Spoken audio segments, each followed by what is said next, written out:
जीर्ण वैणे अणुरता जीर्ण वैण जे करंती भावेण अमला असंकलिठा ते हुंती परित संसारी।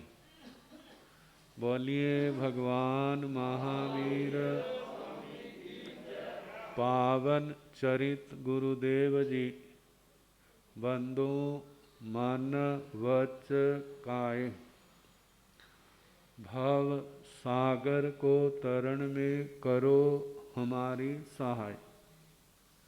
जिन शासन जिन वाणी सदा जयवंत हो। श्रवण संग सदा अविचल मंगल हो।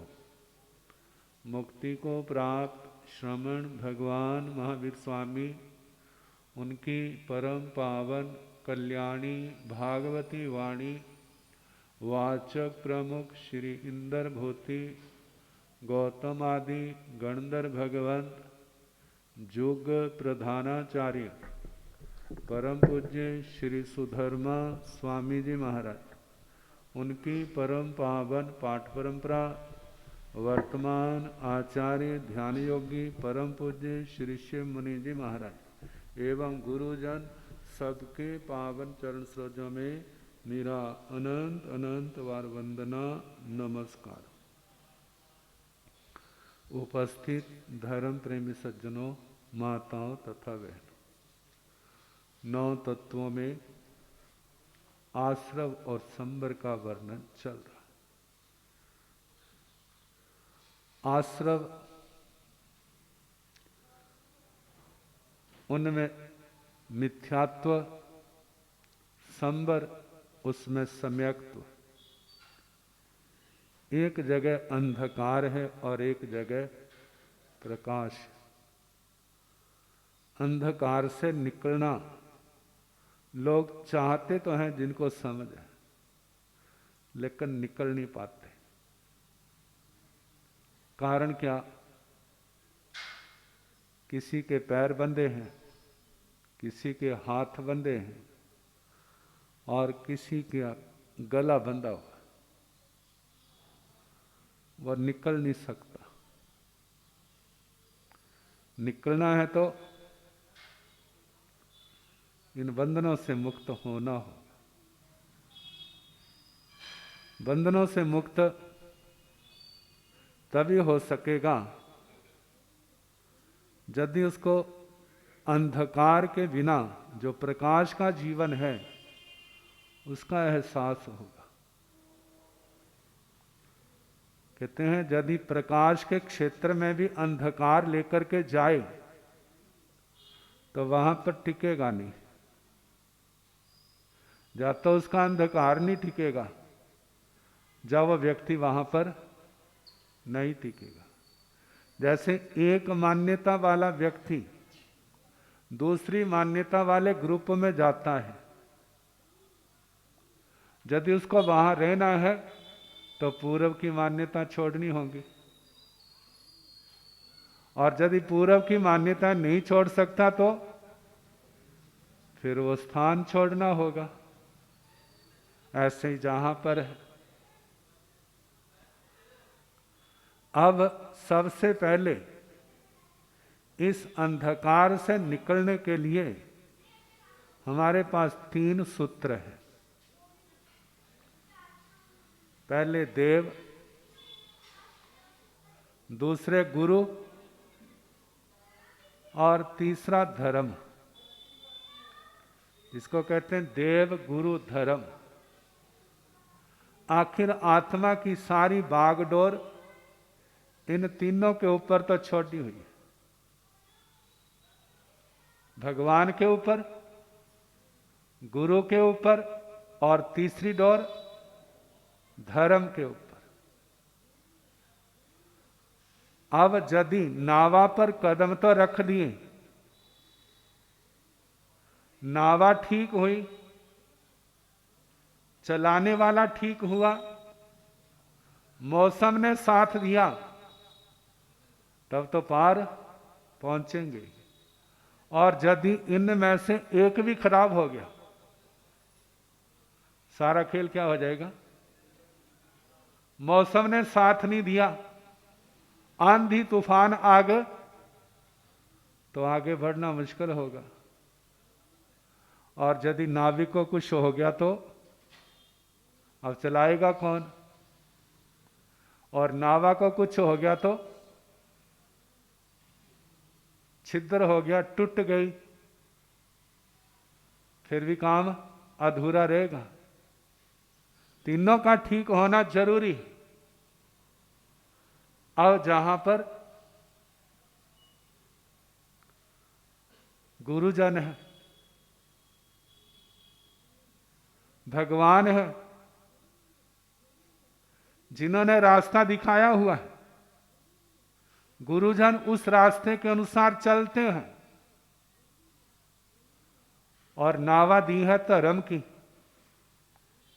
धर्म की नावा पर सवार होकर के नदी को, समुद्र को पार कर रहे हैं।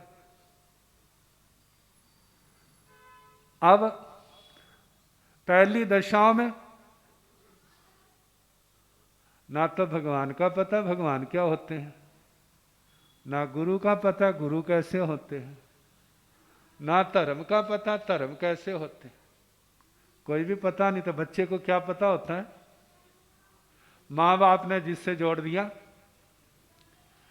जैसे हमारे भगत जी कहते हैं ना, मेरे को तो मेरे पापा क्या कर गए थे, गुरुओं के हवाले छोड़ गए थे। मुझे नहीं पता, वह जो गुरुओं ने रास्ता दिखाया उसी रास्ते पर चल रहा हूं। ऐसे बच्चे का विश्वास अपने माँ बाप के ऊपर है, और माँ बाप को जिसके ऊपर विश्वास है उनके पास क्या कर दिया? छोड़ दिया। कई बार कहते ना, कहते गुरु महाराज मेरा तो पता नहीं आप कितना जीवन है, लेकिन मैं अपने परिवार को आपके सुपुर्द करके, समर्पित करके जा रहा हूं, बस आपने ध्यान रखा।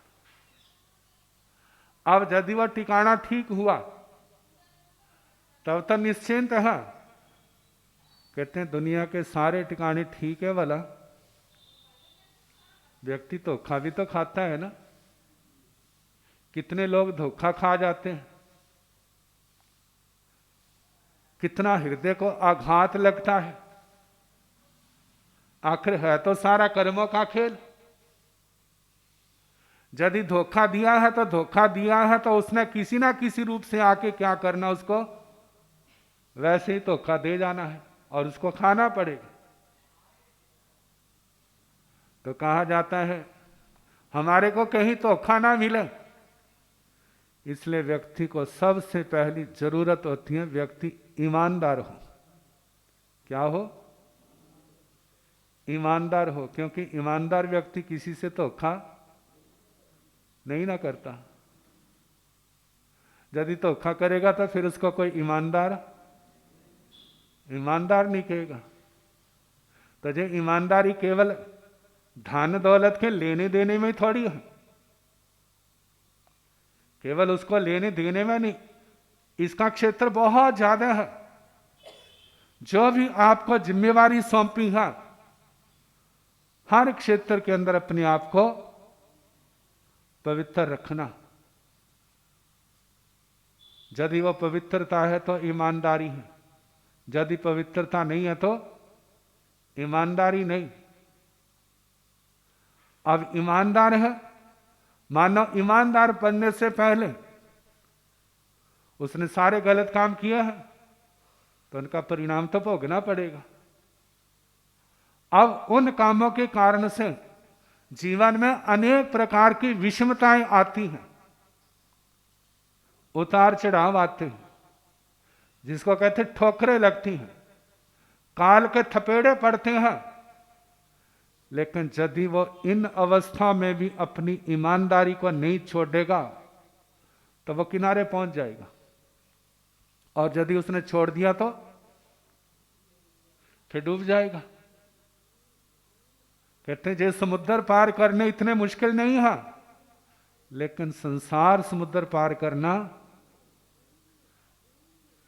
जे बड़ा मुश्किल है। कितना मुश्किल है। जिसका आर पार नहीं लगा सकते।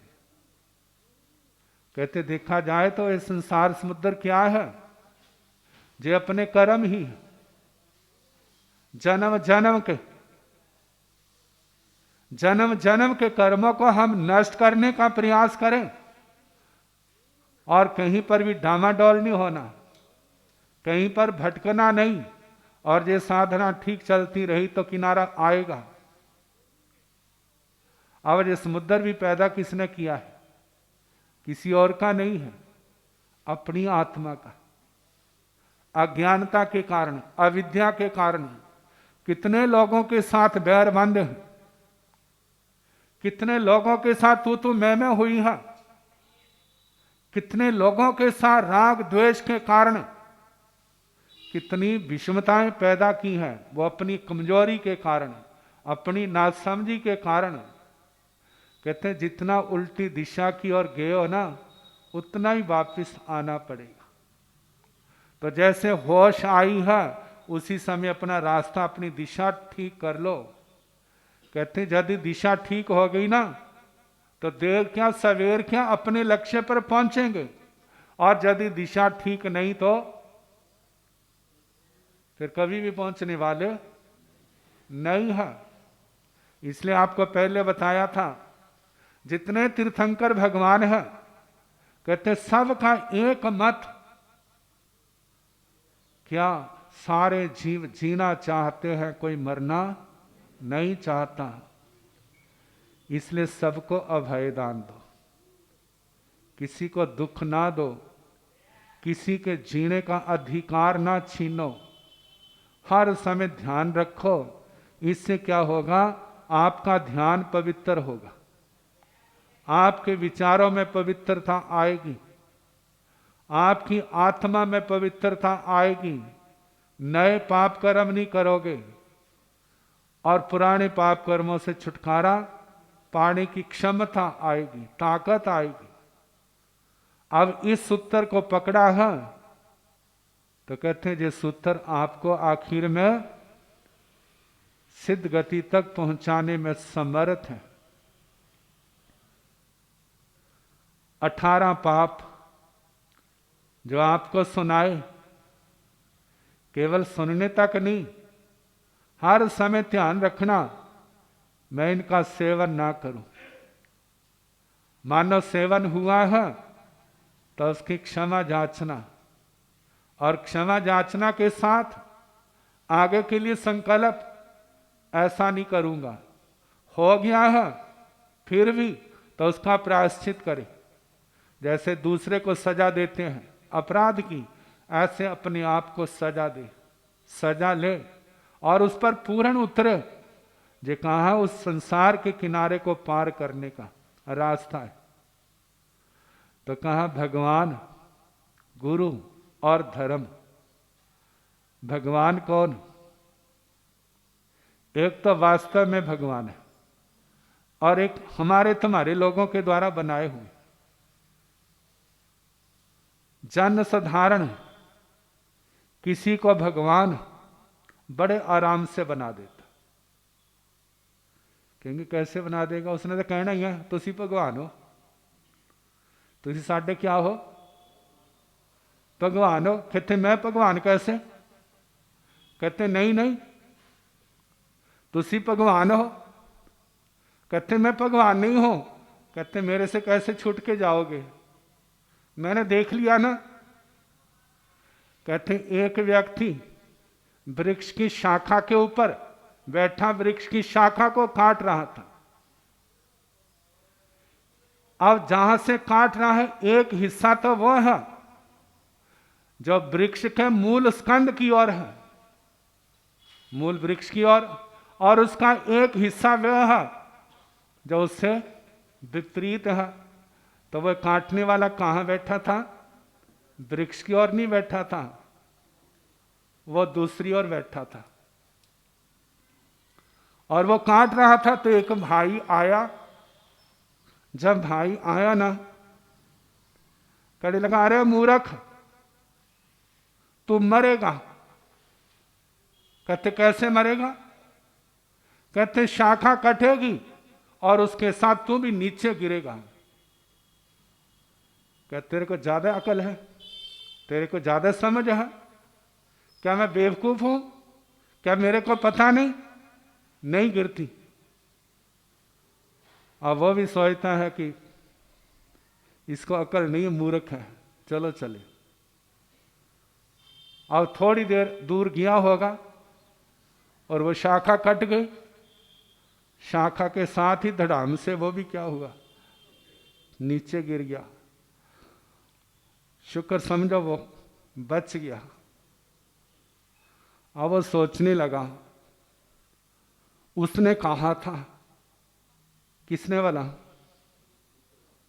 शाखा के साथ तू भी गिरेगा, और उसकी बात सच निकली। तो सच किसकी बातें निकलती हैं? भगवान की। कहते वो तो भगवान था। अब किधर गया वो? इसी रास्ते गया। सारा काम छोड़ के जो भागने लगा है, आखिर वह व्यक्ति दिखाई दे गया। जब दिखाई दिया और उसने चरण पकड़ ली, कहने लगा तुसी भगवान हो, मेरे से गलती होगी, मैंने आपका कहना नहीं माना, इसलिए मैं क्या हो गया। वो कहता भाई मैं भगवान नहीं हूं। कहते नहीं नहीं, आप सचमुच भगवान हो। कहते ना भाई मैं भगवान नहीं हूं। कहते आपने बताया था ना सच कि तू गिरेगा, और मैं क्या हो गया, ये तो भगवान ही जानते हैं। कहते भाई मैं भगवान नहीं हूं, मैं एक साधारण आदमी। कहते नहीं नहीं, अब मेरे को बताओ मेरी मौत कब होगी।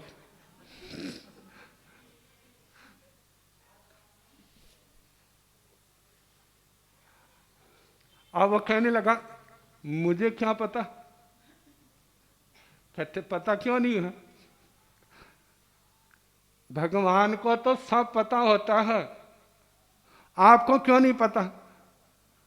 जब मेरे गिरने का पता है तो मेरी मौत का पता क्यों नहीं? अब वो सोचता है अब इससे पीछा छुड़ाना बड़ा मुश्किल है। उसके पास एक डोरी थी। कहते ले तेरे को बताता हूं। उसके हाथ में डोरी बांध दी। कहते जिस दिन जो डोरी टूट जाएगी ना, उस दिन समझना मेरी मौत होगी। कहते बड़ी कृपा करी। और उसने डोरी क्या की, लेकर के आगे कर बड़ा खुश, लोगों को कह रहा आज मैंने भगवान के दर्शन किए और भगवान ने मेरे हाथ में डोरी बांधी है और कहा जिस दिन टूटेगी ना उस दिन तेरी मौत होगी। बड़ा खुश है। बना दिया ना भगवान। ऐसे आपने तो कितने भगवान बनाए होंगे, कितनी जगह भगवान की प्रतिष्ठा की है। ये क्या है? भगवान है। कहा एक तो जन साधारण के द्वारा बनाए गए भगवान है, वे हमारे आस्थाओं के स्थान है, वे हमारी आस्था के अनुसार पूर्ण उतरे, इसमें कोई गारंटी नहीं है। अर्जुन माली ने भी तो भगवान कहा था ना, किसको?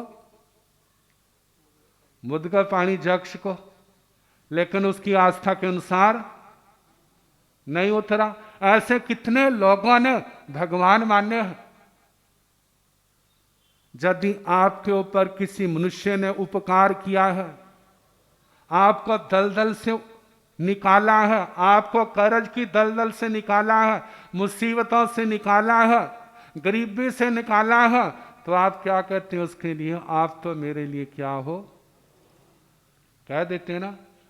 आपने बना दिया ना भगवान, वो चाहे है चाहे नहीं। ये तो मनुष्यों की बात। अब इसके आगे देवी देवता है, वो नास्ती है ऐसा तो नहीं। देवताओं का संसार बहुत लंबा चौड़ा है। भगवान की नजरों से वो ओझल नहीं था। 4 प्रकार के देवों का संसार, भवनपति, वाण, व्यंतर, ज्योतिषी, विमानिक। भवनपतियों के मूल 10 भेद, आगे संख्या देखें तो असंख्यात। ऐसे बाण व्यंतर, ऐसे ज्योतिषी, ऐसे विमानिक। यदि कोई ऐसा दिव्य देवता आपके सामने आए और अपना रूप दिखाए तो आप कहेंगे इसमें तो भगवान में क्या अंतर है। हम हिमाचल में गए थे, उपाध्याय श्रवण श्री फूलचंद जी महाराज के जन्म स्थान में। तो वहां पर उपाध्याय श्री श्रवण श्री फूलचंद जी महाराज की कुछ घटनाएं मैंने सुनाई। जब सुनाई तो कहने लगे फिर भगवान में और उनमें क्या अंतर है जिनके अंदर ऐसी पावर है। मतलब जब कोई ऐसी शक्तियां, चाहे वो संत हो, चाहे वो देवी देवता हो, जब व्यक्ति के सामने ऐसे कोई ऐसी चमत्कारिक घटनाएं घट जाती हैं तो लोगों को भगवान मानने में कोई देर नहीं है। अच्छा मानो आप पौड़ियां चढ़े हो, आप जिसके पास आए उसको आपको कोई पता नहीं, पहली बार आए हो और वो आते सारी कह दे आ गया भाई, नाम से बुलाते हैं। और तो किस वास्ते आया है, कितने बजे चला था, तेरे परिवार में कितने मेंबर हैं, तो इस वास्ते आया है, फलाने दिन तेरा काम हो जाएगा। और जैसा जैसा बताया सारा वैसा ही, जैसे फिल्म चलती है ना वैसे ही हो गया। बोलो भला आपके लिए वो क्या होगा, भगवान हो गए ना। कहते गौशाले के पास ऐसी शक्ति थी, उनके संतों के पास ऐसी शक्ति थी, जैसा बताया ऐसा ही। इसलिए लोग उसको क्या कहते थे, भगवान कहते थे। भगवान चमत्कार नहीं दिखाते थे, भगवान महावीर स्वामी कोई प्रसंग आया है तो उसके अनुसार सुना देते थे। उनका चमत्कार दिखाना उनका लक्ष्य नहीं था, लोगों को जोड़ना उनका लक्ष्य नहीं था। उनका लक्ष्य था हमारे कर्मों के बंधन टूटे, हमारी जन्म मरण से मुक्ति हो। और इसके लिए क्या हो, उन्होंने शॉर्टकट रास्ता नहीं दिखाया था, उन्होंने जो रास्ता है वो ही दिखाया था। तो कहा संसार के अंदर देवी देवताओं की कमी नहीं है और संसार के अंदर भगवानों की भी तो कमी नहीं है। कितने हमारे गुरुजी तो कहा करते थे जैसे ईट चुको तो भगवान क्या हो जाता है, भगवान सामने आ जाते हैं। तो ऐसे कितने हैं, लेकिन वास्तव में भगवान कौन। आगम के अंदर वाक्य आता है सच्चंकु भगवं, जहां पूर्ण सत्य है वहां पर भगवत्ता है, जहां पर कोई पक्षपात नहीं है, जहां पर मेर तेर नहीं है, जहां पर किसी प्रकार का झूठापन नहीं है, पूर्ण सच्चाई है, वो क्या है, भगवान। अब भगवान का क्या स्वरूप है, समय आपका काफी हो गया, कल जैसा अवसर होगा सुना।